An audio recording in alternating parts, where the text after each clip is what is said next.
Hey guys, welcome to another Minisode by Smart Woman Read Romance. And today we're going to be, by popular request, talking about our final verdict of the final season of Game of Thrones. If you've been listening to us, we also have a Minisode that we recorded before the season 8 premiere of like our predictions and stuff. But we're going to kind of like intermingle the stuff that we've already talked about in that podcast. So you could just listen to this one and you'd be fine.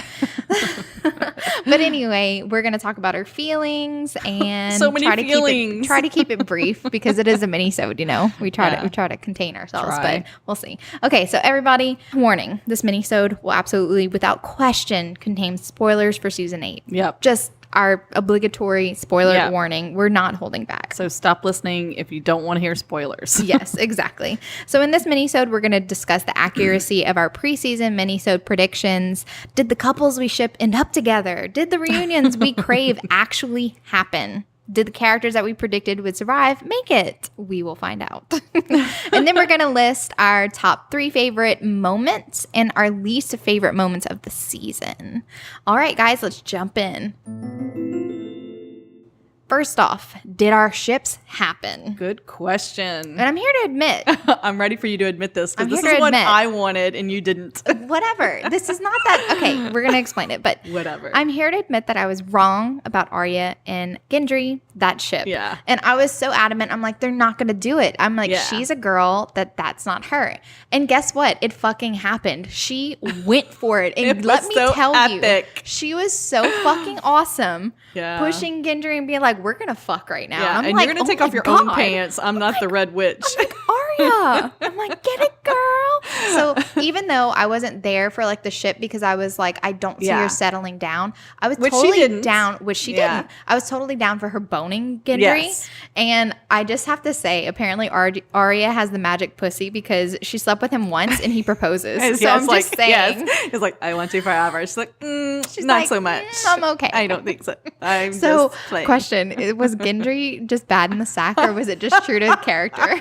I don't know. Maybe a little. I feel like he wasn't bad or anything, but I also feel like just exploring life experiences. Right. Just like I said, she's not the type to settle down. She's not the type to become the lady of Storm's End. It stayed within her character. Absolutely. Exactly. I just want to say, how badass is it you lose your virginity on the same night that you kill the Night King? Oh, absolutely. Arya is the fucking winner of Game of Thrones. She is the winner. She is the fucking winner. She is the winner. She is perfection. Without These a doubt. Stark girls are so badass. Yes, but anyway. So here's another ship. Jess and I both wanted Brienne to be with Tormund, but that didn't happen. It fucking didn't happen. And I was in shock. I was absolute shock. It's that like she I and wasn't JB in slept shock. Together. I was in shock that they slept together. I wasn't in shock that Brienne and Tormund didn't sleep together. Yeah, no, I wasn't in shock about that. But I still think Tormund's the better man.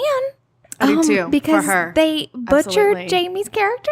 Yes, they ruined him. So, like I said, I thought that Jaime and Brienne had the more intense connection. Right. But I always wanted their relationship to stay platonic. I wanted it to be like this like distant love. You know, agree. I wanted it to be something that transcended the physical. Yes. Yes. It was the way that he hit it and quit it really rubbed me wrong because I was just like, okay, well, this is a ship for a lot of people. And I feel really sorry for the people who were like, yes, let's have them be together. Yeah. And then the way that he hits it and quits it, he's like, yeah, thanks for that. I took your virginity and I'm going back to Cersei. Yeah, and I'm a hateful person too. Bye. And this was the point. Like, whenever he did that, this is the point of Game of Thrones where I stopped having expectations and I was just like, well, I'm just going to wait and see what they do and stop trying to guess because, like, it started to things were all falling apart subvert my character expectations in a bad way. So I was just kind of like, I still think Tormund's still available, Brienne. Tormund has some stuff to offer, and you might want to take him up on it. Yeah, who doesn't want to? Also, can we just talk about how cute it was that he was crying to the Hound about his heart being broken? I can't. He's just the cutest. He is the cutest. I love him. So in like love. He is my type of guy. Yes. Like this boisterous, spirited ginger. Hey, I'll take a ginger. Oh my gosh. And I just, Tormund But for really life. just a big teddy bear. Can somebody write some fanfic with Tormund? Just like, I just want to read some love stories with Tormund, basically. Definitely. Okay, so Sansa ended up with no one, which is I was fine with. I was completely fine with her being single. That was also good for her character. Me too. Yeah. But Sex God Pod became a Kingsguard. Who the Kingsguards take a vow of freaking celibacy, and I'm just like, you're wasting your Sex God Pod rod. But do you think that they just did away with all the celibacy rules except for the Night's Watch? Because like apparently the Night's Watch still has their vows, which I'm like, where? First of all, where are all the brothers? I didn't even see any there either. Were none there. Like Sam's like a Grand Maester now, and they have a vow of celibacy as well. So I'm just like, did you dump Gilly, the mother of your unborn child? That was one of my honorable mention things. Yeah, is that I was so pissed about. I'm just. I wonder if they've done away with the celibacy law. Except for the Night's Watch, which is fucked up. But they don't explain any of that. That's what I don't which is like. It's just like we're left wondering, what the hell is this? Yeah. You know? I mean, Sam is having a baby with Gilly, and what? You know? Yeah. Poor Gilly. Justice for Gilly. Why is she like barely in this season? She was the one to discover John's parentage, but whatever. But his parentage didn't matter. Move on. Yeah, it didn't. We'll move on. We'll move on. We're not salty. Reunions. We're not salty. Yes, we are. We are. Reunions. So let's talk about our favorite reunions, because these are good things. So... luckily, all of our reunions happened and they were epic. So what was your like favorite reunion? And I'll give you a runner-up too, because you know us can't make a decision. What was your favorite one to watch? I think my favorite was John and Arya. John and Arya's was beautiful. It was sweet. I like how it happened whenever they were alone, away from the crowd, and not like whenever Dany and John were just riding into the courtyard. I liked how she waited. She waited. She wanted time alone, because I feel like it was very reminiscent of how they said goodbye. Yes, of the siblings, they're very similar. You know, she actually just they were like the worshipped outcasts. him. Yes, they were. My runner up would be Sansa and Tyrion.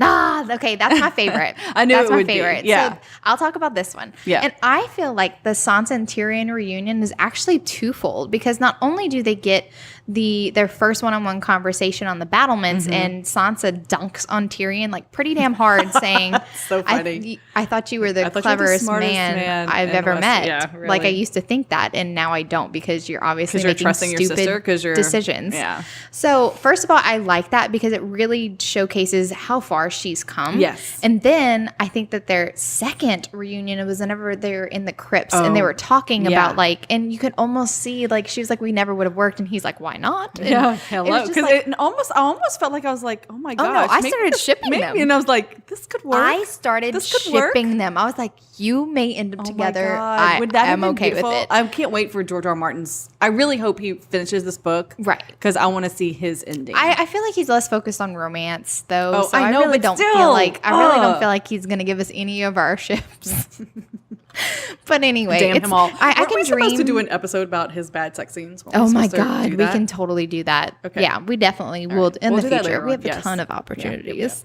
But so that was my favorite reunion, was the Sansa and Tyrion one, because I think it showed incredible character growth, and also it was unexpectedly really sweet, and it honestly made me ship them. And then my runner-up reunion scene is actually Jaime and Bran, and it's not technically the part where they talked, it's the part where they saw each other. Yes. That is a good one. I was like, at the end of episode 1, Jaime rides into the courtyard, and Bran's just waiting for him. There's a ton of like memes going around, like Bran was like sitting there the entire night waiting for Jaime.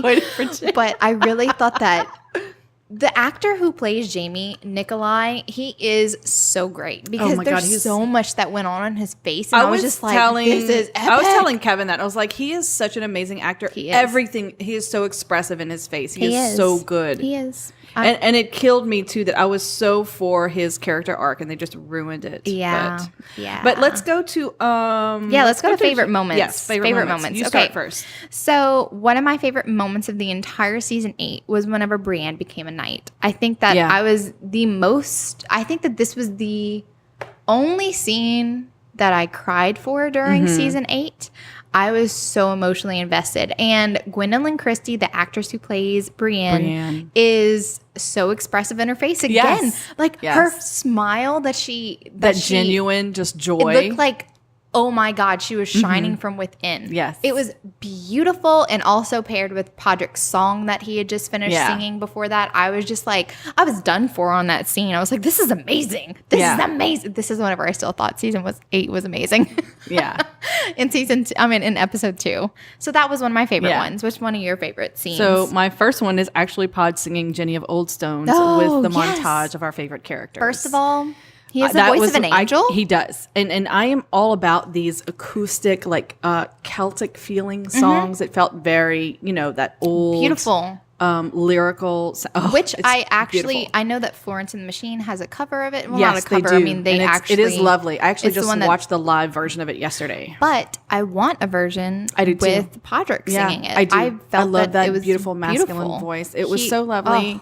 And then this is a part where I cried, just looking the montage of all the characters that it's like their you last see Sam moments. and Gilly just laying in bed, staring at each it's other. Very with little Titanic-esque. Sam. Did you find? God, yes, it was. I was very like, much man, like Titanic. Like the Titanic.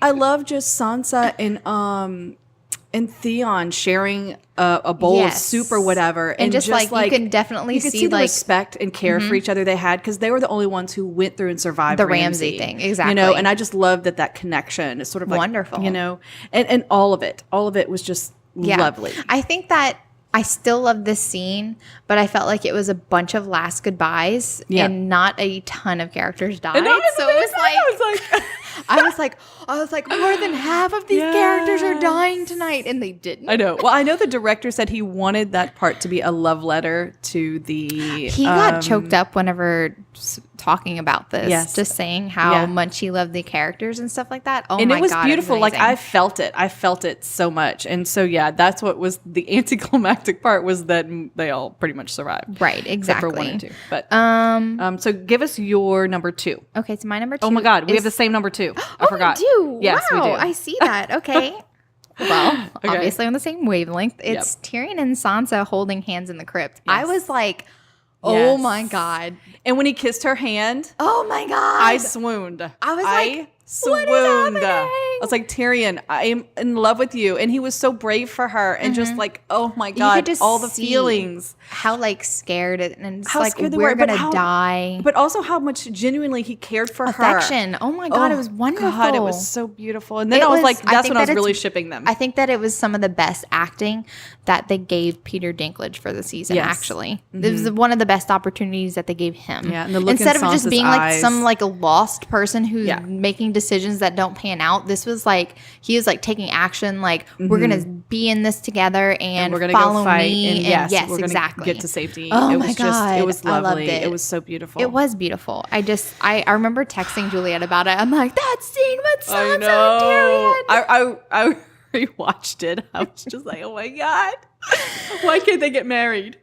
Oh my God. I mean, there's so many scenes that I want to say were the best moments. Yeah, there were a lot of beautiful moments, wonderful moments. And honestly, this is why I chose to do moments instead of episodes, because I felt like there was a ton of highs throughout the season, but I felt like the lows as a whole outweighed the highs, so I didn't want to do it by episode, because it was Can I have an honorable mention in here, because I just thought of one I want to say, but I'll say it after we do our still top have 3. 2 more. Yeah, but I know, but it's not listed here. Oh yeah, definitely. I have an honorable mention, top favorite moment. Okay.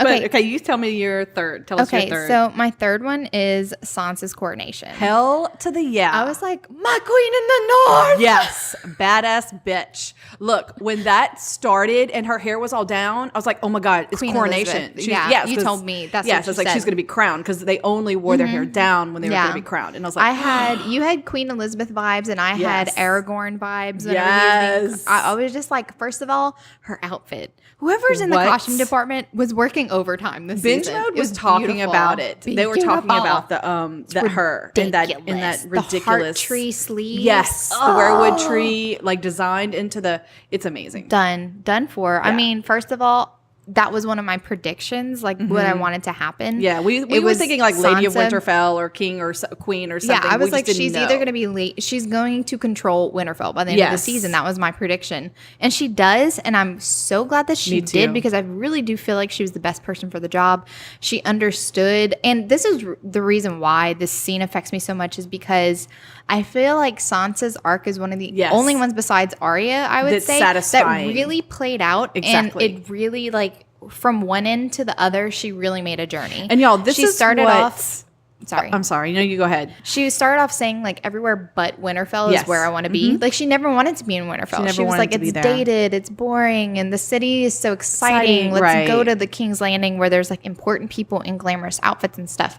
And now she's back at Winterfell. She appreciates her home. She appreciates her people. And she is ready to protect them from all outsiders, and she is like anti anybody else in the north. She's a true queen who's ruling. And I was like, holy hell, yeah. It's the difference between a conquering queen like Daenerys and a queen who's there to rule and protect her people. And a lot of people didn't like the interactions between Dany and Daenerys being like, Sansa, why you gotta be such a bitch? And I was like, hell no, I'm down for everything she was saying. Me too. I was like, all for all she's that. A badass. And I was like, she's badass. Protecting her people. It's not like she's ungrateful for Dany's help, but she's also like, just because you help this does not mean I'm going to do whatever you say now. Yeah. You know, which I was cool with. So anyway, that's why Sansa's coronation is one of my top favorite moments, because I was like, the payoff is great. Exactly. Payoff. What's your third My moment? Third one is Arya killing the Night King with her ninja skill learned in Bravos. Hell yeah. I think that was the most, like, I remember whenever it happened, I screamed. Was like, ah! Yes. I was like, God, yes.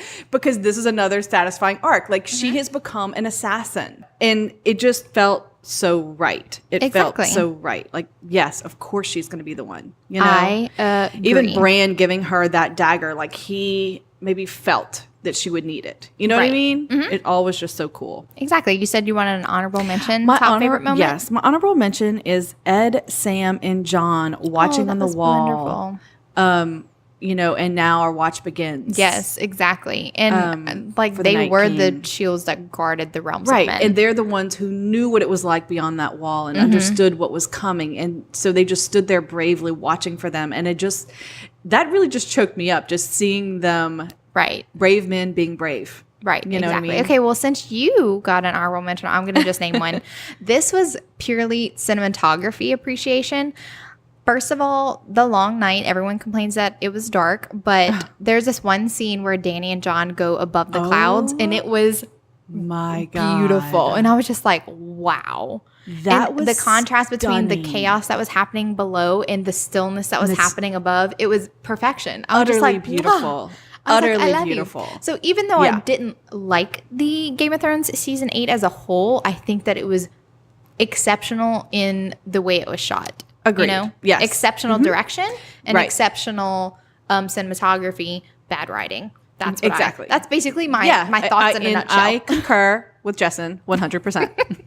Okay, now we're going to say our top 3 least favorite moments. And then after we do the moments, we're going to go into like a general discussion of our gripes about season 8. Okay, so moment wise, you can go first. What's your top least favorite moment? My least favorite moment is Dany hearing the surrender bells and deciding, oh, fuck it, I'll burn the whole city. Yeah, I think that the problem with it is that, first of all, I think that Emilia Clarke did amazing with the little direction she had. She did. It was just like, show this weird snapping on your face. Yes. Thank you. And I'm just like, wait, but why though? I felt like there was no motivation. And I mean, that's something we'll talk about later, but definitely. We'll talk more about that later, why I hated it so much, but to me, I was like, you've got to be fucking kidding me. Yeah. Like I literally was like, no. Yeah. The whole time. Okay. So my top least favorite moment is Dany and Tyrion at the walls of King's Landing. I felt like the whole staging, which was the whole purpose of this scene, was the death of Missandei, which was, I found honestly the most affecting part. I'm not laughing at Missandei dying. I'm laughing at the stupidity of it. Yes. We Missandei's Dracarys was the most affecting moment of that scene, but the reason why they were there, the reason why it played out was just dumb. My problem was that Dany and Tyrion are within shooting distance of the big crossbows that King's Landing has lining their walls, and that Cersei didn't even take her shot. Like, she could have killed her enemies and they just didn't. Like, and Drogon's right there literally, too. Like, are you trying to present a target for 12 crossbows? Like, I don't understand. It was so I don't stupid. understand. And I'm like, how can they not? I was literally telling Kevin, I was like, Kevin, why isn't Cersei just killing Daenerys right now and just ending the war? Why is she talking to them? Because she respects Parlay? No, I mean, come on. Dumb. That's dumb. Ridiculous. Anyway, that's my problem with the scene. It's because it serves no purpose other than to get them to witness Missandei's It's a forced death. plot again, and that's what we see over and over again. Same with Arya being in King's Landing. Missandei deserved a better death. She definitely deserved a better death, and we had scenarios where we thought she deserved to survive. But I'm just saying it shouldn't. See, you know what I thought is overshadowed by the stupidity. And it was like this built up drama that felt again forced and stupid. What would have made sense to me is if in the previous episode or previous scene or whatever, I can't remember if it's the same episode, honestly, when they're what's his name? Euron like plucks her out of the water. That would have been better. If we could have seen that and he could have gone close to the island and then just slit her throat and threw her off into the ocean. Exactly. I agree. That would have made more sense. I don't think we need this whole march to King's Landing presenting a huge target to make the point. But anyway, I agree. What's your second least favorite scene? Bran becoming king because he had the greatest story. Are you fucking We're weird because that's my second least favorite thing as well. Oh God. And y'all, we really didn't even see each other. No, it's the greatest story. No, honestly, he doesn't have the greatest story. And I think that's a stupid reason. Not only do I have a problem with the reasoning why Bran should be king, I think I have a problem with Tyrion's speech. It's like the writers wanted this speech to have this gravitas that I wasn't feeling. I didn't feel it either. Because I didn't understand the situation. Me neither. Tyrion was a prisoner of Grey Worm, and he allowed his prisoner to make a huge speech where he chose a king that would let him off. And right before Grey Worm told him, "Shut up, you you be quiet," and then he just continues to talk. It just didn't make sense. Like, why would Grey Worm allow for Tyrion to make a case where a king would be selected, a king that would most likely let him off and not be killed. Right. And Grey Worm's cool with it. So I didn't like the whole situation, and I felt like it was very forced, the reason why Tyrion picked bad Bran. writing. Bad writing. You know? It's like, and I didn't understand. And we'll say it again. I'm okay with the direction and the ending that the characters end up in. Same. I don't like the journey. The journey needed more time to simmer to make it feel acceptable. 100%. You know what I'm saying? And I just didn't understand, stories are the most powerful things in the world. I'm like, look, I'm a storyteller, so yeah, I get it. But the thing is, nobody knows about Bran. I know, nobody knows about Bran. And hello, you're the rulers of the world. You're supposed to be making this, decision about government and who's going to rule, and you're going to just pick somebody who has a good story. Yeah. I think that a better case would be made he is a pretty impartial judge of character. Like, he really is. I think that there could have been a better case made for Bran. Right. And I have other reasons why I don't like it. Yeah, we have other reasons. But anyway, we'll talk more about those. So what was your third? Oh, I'll go first. Yeah. Grey Worm executing Lannister soldiers after the sacking of King's Landing. I felt like they pigeonholed him. And I understand that Unsullied are trained to follow any orders, whatever, and they will obey their queen. But I felt like the fact that Dany liberated them from being slaves and be like, you can choose to follow me. I feel like that gave them more autonomy. And I feel like it opened up, like Grey Worm chose to love, it also opened up for them to have a sense of morality. And I felt like it was a disservice to Grey Worm because though I understand his anguish at Missandei's death, I also was just like, I don't feel like they won. He's just committing murder at this point. Yes, and that's what I didn't like. So cold-blooded, and I wanted more for war. Grey Worm. Yeah. I just wanted more for Grey Worm. I agree. And that's the thing is I came to love Grey Worm throughout the show. From the moment Missandei dies on, I hated him. I pretty much hated him. I was they could have done... I just wish that he would have... I think that he could have grieved while also seeing that what Dany was doing was wrong. Exactly. You know what I'm saying? Why did he lose all of his morals just because? I feel like what he was doing was to the same effect as, do you remember in season 5 or 6, that slave that Dany like really liked, and he ended up by going execute a master that was also a prisoner, and then Danny ended up by executing him because he took it upon himself to do that, right? To enact vengeance on somebody who didn't personally do him anything, but it just represented a thing. And I felt like it was on the same level. Like Grey Worm, you're not. Yeah, and he's just one by one slitting throats. Yeah, I mean, I just had this very disgusting feeling. I didn't like it.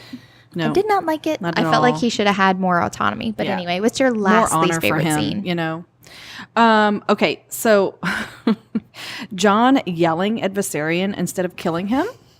You know, this scene was funny. This is one more moment that really disappointed me in the season. If I could say there's one disappointment throughout the whole thing for me, it was that Jon Snow became this impotent side character. Oh yeah, and we'll talk about that like absolutely like a lot. And so that just he really had nothing to do.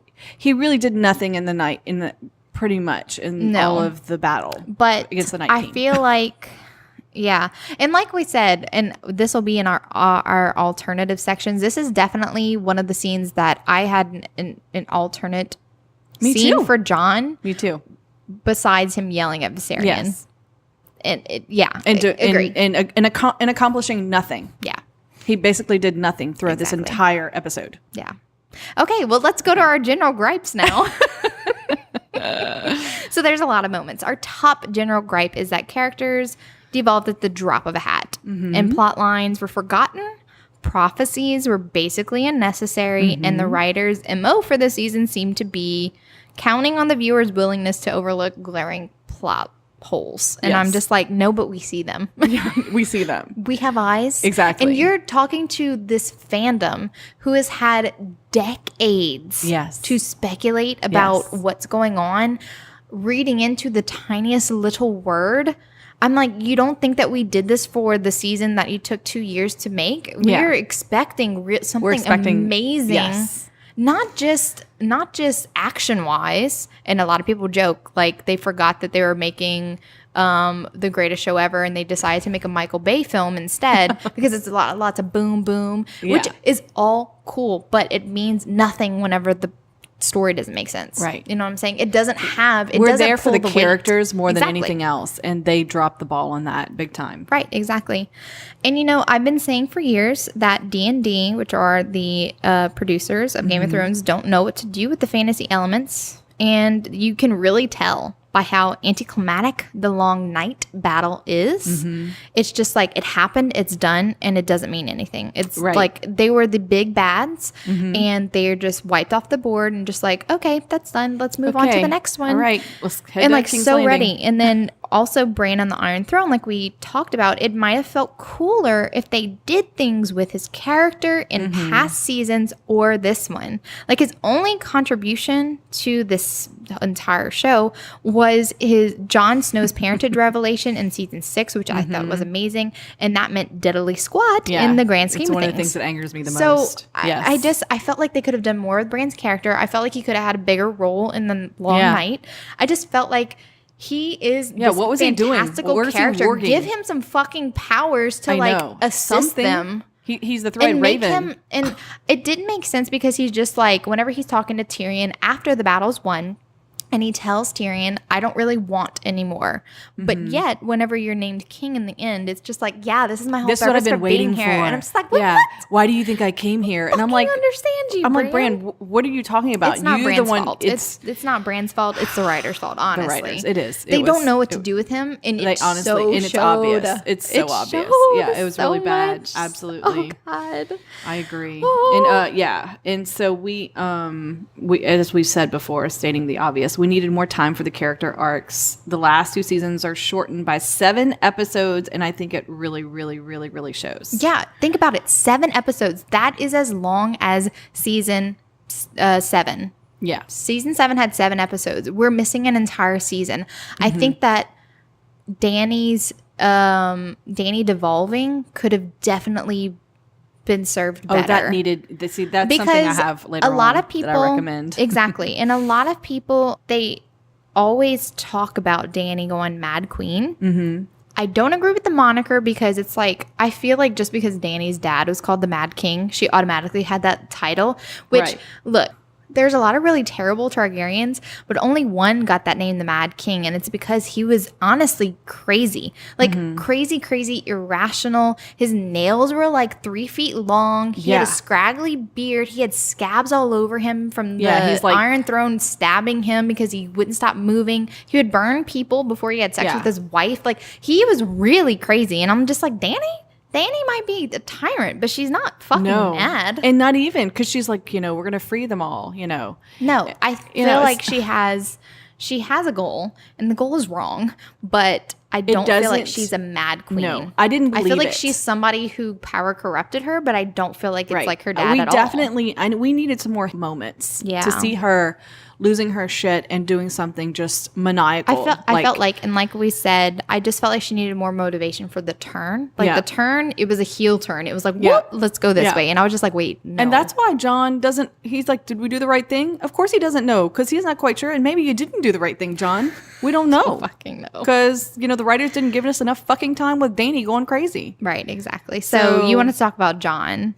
Yes. Okay, so this, like I said, the thing I hated the most was Jon was relegated to a side character role. I mean, we see him, he is our hero throughout the not throughout the Game of Thrones, but he becomes our hero over time in the our show, point, the Game of Thrones. I'm not downing anybody who was like Dany. It was like the one who we wanted to see win and stuff like that. But my point about the books of Game of Thrones, and I understand how now that it's part of pop culture and it really ties in with the social issues that we're having today and like women in power and stuff like that. But as a book series, it has always been a story about the Starks. The actual name that George R.R. Martin was going to give to the final book was called A Time for Wolves. So that was going to be the last book. It was always about the Starks, and now it's called A Dream of Spring. But it's a Stark story. And Jon, even though he's a Targaryen, is a Stark actually first. Right. He was raised as a Stark, and he identifies with them, and that's how he ends too. And he's just our unlikely hero. We see climb the ranks and fight for other people. And Dany is also an unlikely hero, but the thing is, it was never her story. She was just part of it. That's like saying Jaime's the absolutely main character of the thing. He has a wonderful story, and apparently great character growth that never happened. I love Dany's story. Honestly, her character arc is also lovely up until the very end. And honestly, like you said, I was not disappointed with her becoming like the Mad Queen. It was the fact that I didn't see it. I didn't see it happen. Right. I saw, I mean, yes, she did burn down King's Landing, but that also felt out of character. Which and so that's everyone's like, oh, but she burned the masters. She killed all the masters. And I'm like, look, yes, but up to the point she's been killing bad guys. But they were like villains. Exactly. She's killing babies and it's more, and the women thing and children is, and families. From season 1, where she saved that village from the Khalasar. Exactly. She was like, no, she was saving those women from being raped those and women everything. and the innocents from being tortured and raped. Yes. And now she just fuck them all. Yeah, exactly. That's just like, fuck it all. I'm just screw them. I don't burn them. Missandei's dead, so y'all can burn. Yeah, I agree. So what I was thinking about Jon is that he has basically 5 lines recycled throughout the season. He really does. He really didn't make any decisions himself. All he said was, "She's my queen. She's the queen." Yes. And like I said, in every battle, I felt like he was like this impotent character. He could not accomplish or do anything, and that was disappointing. I mean, I think of Battle of the Bastards, know, and that's the Jon that I love and that I wanted to see, and I never saw him. And then the whole thing that really made me angry is, what was the whole fucking point of him being Aegon Targaryen? The problem is that it really didn't make any difference at all to Dany. No. It made no difference. The reason he ends up killing her is not because he's Aegon Targaryen, he wants the throne. He ends up killing her because he's Jon Stark, and he's doing what he thinks is right. Exactly. And so none of it made sense. And I was really pissed off that we had this beautiful story that's just dropped. And I think that if we had to have Jon doing all of this throughout the season, cool, whatever. I can overlook it if at the end, whenever Jon is a prisoner, if Tyrion offered it to Jon at the meeting, and Jon says no. Yes. I never wanted him on the Iron Throne. Me neither. I've said it multiple times. I agree. don't see Jon as this ruler of everybody. Exactly. I just feel like he needs a fucking vacation. Yeah. Well, now he's the king of the wildlings, and I'm okay with that. So, but I just felt like it was very important for Jon to have more autonomy. I felt like everybody was making decisions for him and he was just going along with That's it. what I'm saying. Even Tyrion talking him into Yet killing again, Dany. completely like impotent of everything. Tyrion was like, you must do this for us. Like, you definitely have to do it. And Jon was like, no, but she's my queen. I'm loyal. And I'm just stop it. I know. Like, fucking stop it. It's just bad. And I just feel like he needed more decisions. I think like he should have been more firm, being like, I don't want to do this. I love her, right? Even though I can't physically be with her because it's wrong.